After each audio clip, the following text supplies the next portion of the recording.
Se você clicou nesse vídeo que se chama O que é algoritmo, é muito provável que você tenha visto essa palavra várias vezes em redes sociais, seja no Instagram, Facebook, YouTube, TikTok ou seja lá qualquer outra. Mas entenda que algoritmo não necessariamente ele está relacionado com tecnologia, certo? Existe uma explicação muito mais ampla para o que é algoritmo. E é justamente sobre isso que eu vou debater com você nesse vídeo. Mas calma que eu também vou explicar sobre algoritmo vinculado às redes sociais. E ao final desse vídeo eu vou ainda por cima te convencer que você é um algoritmo bioquímico.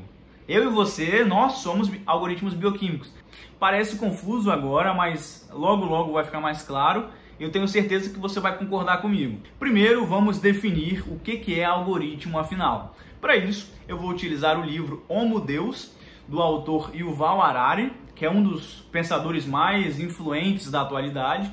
Ele tem alguns livros muito interessantes. Homo Deus, que é esse aqui que eu vou te mostrar nesse vídeo. Tem Sapiens, que é um livro muito famoso, talvez você já tenha ouvido falar nele. E também existe um outro livro famoso que é 21 lições para o século 21, fechando a grande trilogia do Yuval Harari. Então, primeiro eu vou te explicar aqui a definição segundo o autor. Ele fala o seguinte: um algoritmo para Yuval Harari é um conjunto metódico de passos que pode ser usado na realização de cálculos, na resolução de problemas e na tomada de decisões. Não sei se te ajudou muito, mas eu vou te explicar aqui para ficar mais claro. Pense em algoritmo como passos, igual ele falou aqui, né? Uma sequência metódica de passos. Passo 1, passo 2, passo 3, que tem o objetivo final de chegar em algum resultado. Exemplo simples. Quero fazer uma média entre dois números. Como que eu vou fazer um algoritmo para calcular isso? De uma forma simples. Primeiro, eu quero um número. Então, vamos lá. Passo 1, escolha um número, certo?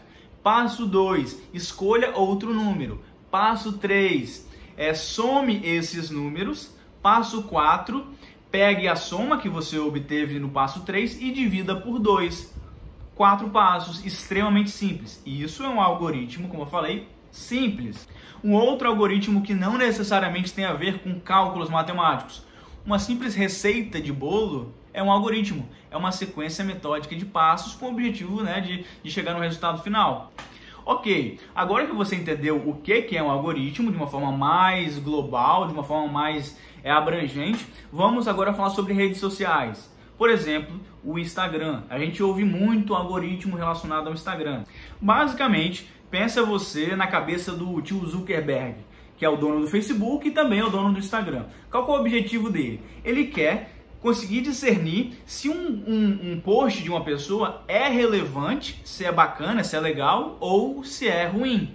Como que ele vai saber se é bom ou se é ruim para ele mostrar para mais pessoas? Ele precisa de métricas, ele precisa de variáveis. Você deve estar pensando assim como eu, né? Existem algumas mais óbvias e outras nem tão óbvias, né? Por exemplo, existe a curtida, que é uma variável importante para o algoritmo. Existe o salvamento do post. Existe o compartilhamento, que é uma métrica muito importante. Agora, existem outros que não são tão óbvios e são muito relevantes. Por exemplo, a taxa de retenção que você fica assistindo a um vídeo no próprio Instagram. Ou então, o tempo que você fica com aquele post no seu feed, que você fica olhando para ele. O carrossel, o tempo que você passa olhando, aquilo tudo é cronometrado, né? Todas essas informações são valiosas para saber se o conteúdo é relevante ou não. No YouTube não é tão diferente. O Google, que é dono do YouTube, ele precisa saber se um vídeo é bacana, se ele é relevante ou não, para mostrar para mais pessoas. Só que no YouTube você não tem todas as métricas do Instagram, é um pouco diferente. Aqui você tem a curtida, que você vai curtir aqui embaixo agora, né? Se você estiver gostando desse vídeo. Tem o se inscrever aqui embaixo, que é também o que você pode fazer para me ajudar. Clicar no sininho de notificações e assim o YouTube ele entende que esse vídeo está esclarecendo a sua dúvida e aí ele vai recomendar para mais pessoas que têm a mesma dúvida. E é muito interessante que o YouTube ele também tem métricas que são um pouco mais escondidas. Essa da retenção talvez seja a mais importante, mas ela não é tão falada porque ela é invisível. Vou te dar um exemplo prático aqui. Tem um vídeo no canal que ele se chama 25 práticas dos alienados. É um vídeo que eu falo um trecho do livro Mais Esperto que o Diabo. Esse é o vídeo mais visto do meu canal.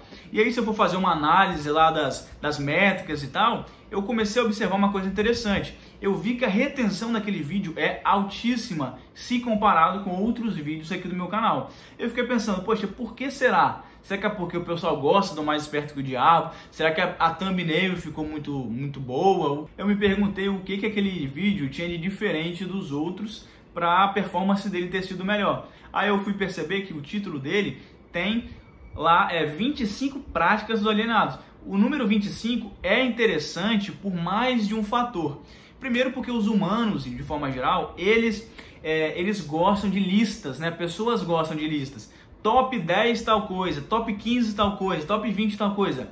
Beleza, isso é um fator interessante, mas pro algoritmo ele não entende exatamente essa subjetividade. Vamos lá, a pessoa que clica no vídeo 25 práticas de alienados, ela espera no mínimo que eu fale 25 argumentos.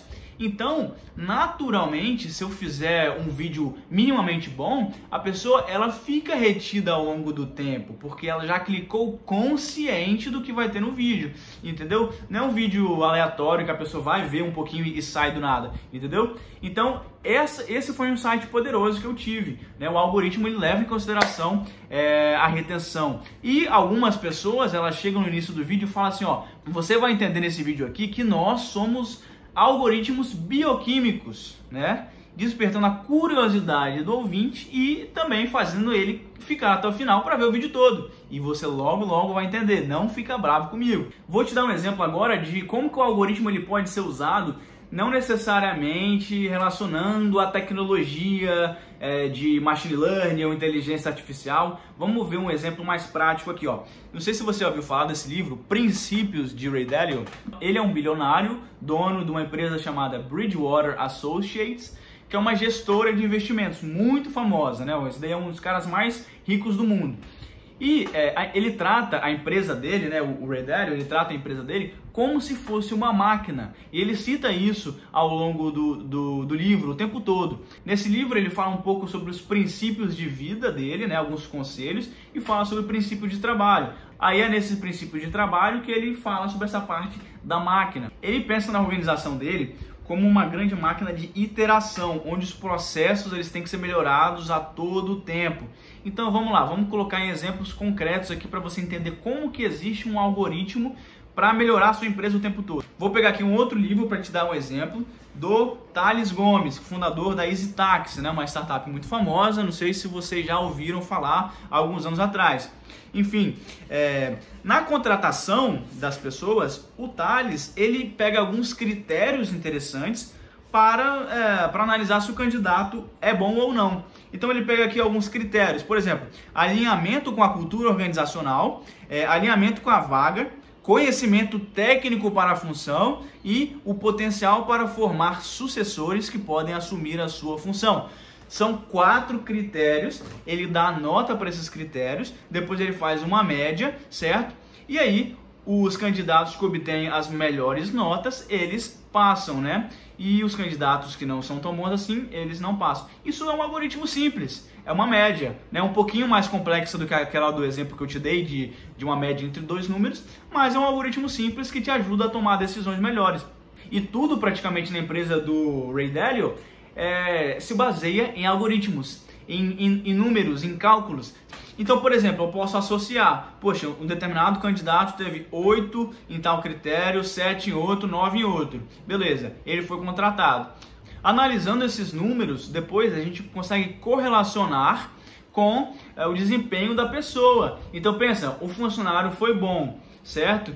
Então, significa que aqueles critérios lá foram bem utilizados. Ou então imagina, um entrevistado recebeu 10, 10, 9 e 10 nos critérios. E aí ele passou e depois foi visto que ele não era um bom funcionário. Então você viu, poxa, então significa que aqueles algoritmos que eu utilizei, eles têm alguma falha, porque esses algoritmos, eles me renderam um funcionário não tão bom. Então eu posso melhorar aqueles critérios, eu posso mudar os critérios, eu posso mudar também a pessoa que está avaliando as notas, né? Que existe um recrutador. Talvez aquele recrutador ele não seja tão bom.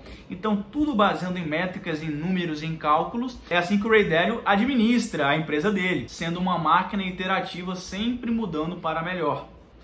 Bom, agora chegou a hora de eu te falar por que você e eu somos algoritmos bioquímicos. E vamos ver se eu vou conseguir te convencer. Isso eu não estou tirando da minha cabeça, eu tirei também do livro Homo Deus, né, do Yuval Harari.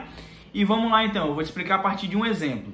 Não só nós humanos somos algoritmos bioquímicos, mas todos os animais, de certa forma, também são algoritmos bioquímicos. Calma que você já vai entender.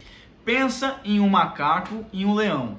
Pensa nesse cenário na sua cabeça.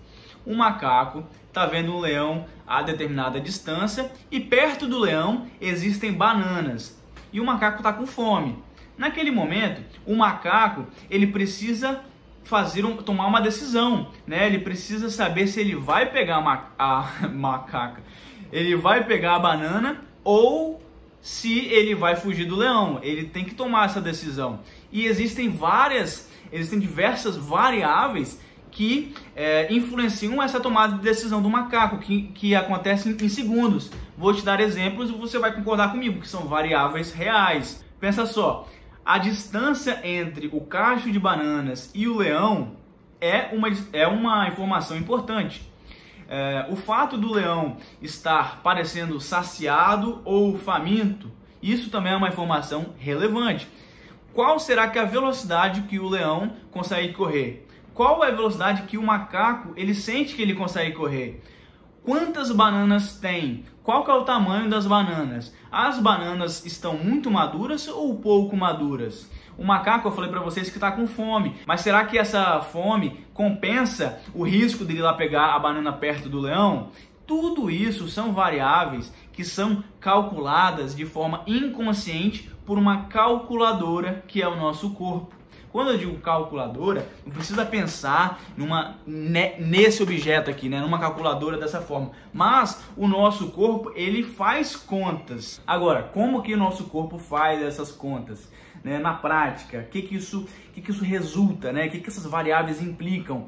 Bom, vamos lá. Dependendo dessas variáveis que eu te falei, vão ser disparados no macaco alguns hormônios, por exemplo, né? Umas quantidades específicas de hormônios específicos que vão fazer coisas específicas no corpo do macaco, que vão acionar, né, a partir da tomada de decisão, vão acionar elementos no corpo do macaco. Por exemplo, se ele optou para ir para cima e pegar a banana, os músculos do macaco vão ficar tensionados, o pulmão dele vai encher de ar, os ombros dele vão para trás, e aí ele vai partir para pegar a banana. Caso ele opte por não correr o risco, os ombros dele ficam arqueados, por exemplo, ele fica com medo, os pelos ficam mais eriçados, e tudo isso são provocados por exemplo, hormônios no corpo do macaco, né, em quantidades calculadas, mas o nosso corpo calcula isso de uma forma extremamente complexa, e tudo isso ocorre em frações de segundo, de forma inconsciente.